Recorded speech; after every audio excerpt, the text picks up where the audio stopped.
Os nad ydych chi wedi cofrestru, allwch chi ddim pleidleisio. Mae cofrestru'n hawdd.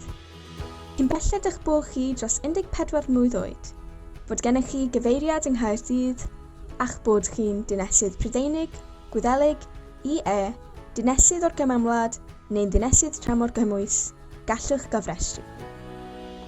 Os ydych chi'n 16 mlwydd oed neu'n hŷn, gallwch bleidleisio yn etholiadau'r Llywodraeth Leol a'r Senedd. Os ydych chi'n 18 mlwydd oed neu'n hŷn, gallwch bleidleisio mewn etholiadau cenedlaethol. I gofrestru, ewch draw i gov.uk/cofrestru i bleidleisio a dilynwch y camau.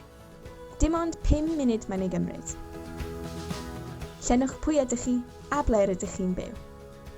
A peidiwch â phoeni os nad ydych chi'n gwybod eich rhif yswiriant gwladol. Gallwch llenwi'r ffurflen o hyd, ond efallai y bydd y swyddfa gwasanaethau etholiadol yn gofyn am ragor o dystiolaeth o'ch hunaniaeth. Cael trafferth yn ateb y cwestiynau? Dim problem.